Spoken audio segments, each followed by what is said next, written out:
ఈ వాక్యాన్ని వీక్షిస్తున్న సహోదరి సహోదరులందరికీ క్రీస్తు పేరట వందనములు.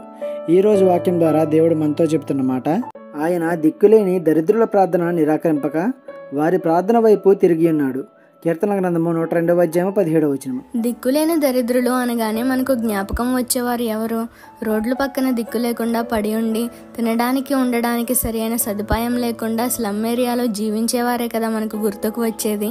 మరి అంగవైకల్యం ఉందని పుట్టిన బిడ్డలను చెత్తకుప్పల్లో పడవేయబడిన వారి సంగతి ఏంటి?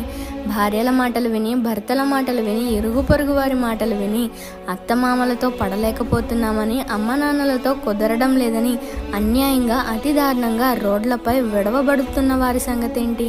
అనాథ శరణాలయాలకు అంకితమవుతున్న వారి సంగతి ఏంటి? వీరు కారా దరిద్రులు? వీరు అభాగ్యులు కారా? ఇంకా ఎందరో ఉన్నారు. ఇలాంటి ప్రతి ఒక్కరి ప్రార్థన దేవుడు వింటాడు. నా ప్రార్థనలలో కల్మషం, దురాశలు ఉంటాయేమో కానీ విడవబడిన వారి యొక్క ప్రార్థనలో కల్మషం ఉండదు. కల్మషం లేని ప్రార్థనను దేవుడు ఆలకిస్తాడు. నిన్ను నువ్వు తగ్గించుకొని మనుషులతో సమాధాన పడుతూ కల్మషం లేకుండా ఈ లోకంలో ఏదీ ఆశించకుండా దేవుణ్ణి గురిగా ఉంచుకొని జీవిస్తూ ప్రార్థించు. నీ ప్రార్థన కూడా దేవుడు ఆలకిస్తాడు. ఈ చిన్న సువార్త పరిచర్యలో మీ సహోదరులు. God bless you. ఆమేన్.